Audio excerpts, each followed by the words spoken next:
பிள்ளைங்களா, இன்னைக்கு நம்ம என்ன பார்க்க போறோம்னா, வீட்டுல இருக்கிற மூணு பொருட்களை வச்சு ஈஸியா செய்யக்கூடிய ஒரு இனிப்பு சீடை செய்து அம்மா உங்களுக்கு காட்ட போறேன். அதுக்கு தேவையான பொருட்கள் என்னென்னங்கிறத நம்ம இப்ப பார்க்கலாம். ஒரு கப்பு கோதுமை மாவு எடுத்து வச்சுக்கோங்க. அதுக்கு அரை கப்பு சர்க்கரையை நல்லா பவுடர் பண்ணி வச்சுக்கோங்க. ஒரு டீஸ்பூன் எள்ளு எடுத்துக்கோங்க. ஒரு டீஸ்பூன் சீரகம் எடுத்துக்கோங்க. இப்போ இது எப்படி செய்யறதுங்கிறத நம்ம பார்க்கலாம். அதுக்கு முன்னாடி நீங்க இப்பதான் நம்மோட யூடியூப் சேனலை முதல் தடவையா பாக்குறீங்கன்னா கண்டிப்பா சப்ஸ்கிரைப் பண்ணுங்க.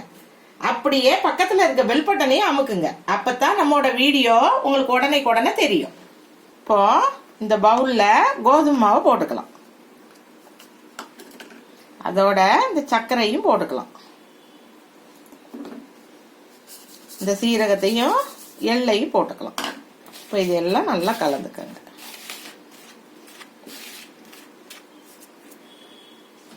இதுல ஒரு 2 டேபிள் ஸ்பூன் ஆயில் சேர்த்துக்கலாம்.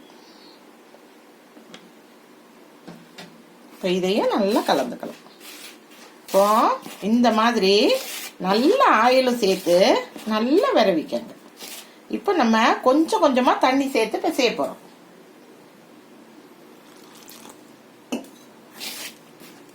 ஏன்னா சர்க்கரை இதுல கலந்துருக்கிறதுனால இது சீக்கிரம் இதாயிடும், இலகிடும். அதனால நம்ம கொஞ்சமா தண்ணி ஊற்றி பிசைஞ்சுக்கலாம்.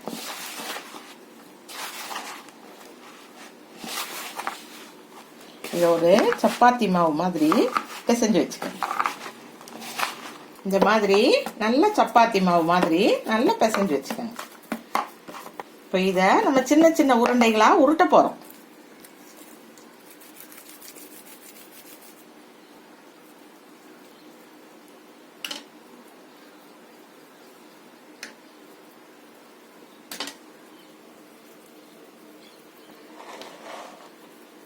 இப்படி சின்ன சின்ன உருண்டைகளா உருட்டி பொரிச்சு எடுக்க போறோம். இந்த மாதிரி பொடிசா ஒரே சைஸா உருட்டி வச்சுக்காங்க. இப்போ அம்மா அடுப்பு பத்த வச்சு கடாய் வச்சு ஆயில் ஊத்தி வச்சிருக்கிறேன்.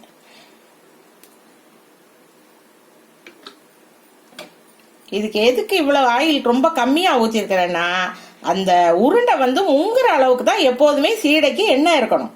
அதுக்கு மேல நீங்க எண்ணெயை நிறைய ஊத்தி வச்சுட்டீங்கன்னா அது டப்புன்னு வெடிக்க ஆரம்பிச்சிடும். முகம் கை கால்லாம் தெரிச்சிடும். அதனால நீங்க எப்போதுமே எந்த மாவுல நீங்க சீடை செஞ்சாலும் இதே மாதிரி அந்த சீடை முங்குற அளவுக்கு ஆயில வச்சு நீங்க செய்யணும். இப்ப இனிப்பு சீடைங்கிறதுனால ரொம்ப சிம்முல வச்சு நீங்க செய்யணும். அப்பனாதான் அது கருகாம வரும். இப்போ ஆயில் காஞ்சிருச்சு, நம்ம இதை போட்டுக்கலாம்.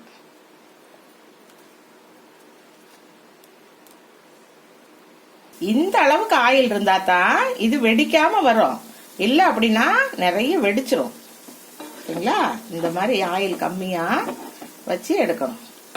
இதை வறுத்து தான் எடுக்கணும். நம்ம ரொம்ப பொரிக்க கூட பொரிக்கிறதுக்குன்னா ஆயில் நிறைய ஊத்திக்கிறோம். இது வறுத்து தான் நம்ம எடுக்கிறோம். இப்போ நம்ம சீடை ரெடி ஆயிடுச்சு பாருங்க. இவ்வளவு மொறுன்னு நல்ல பொன் கலரா வெந்துருச்சு.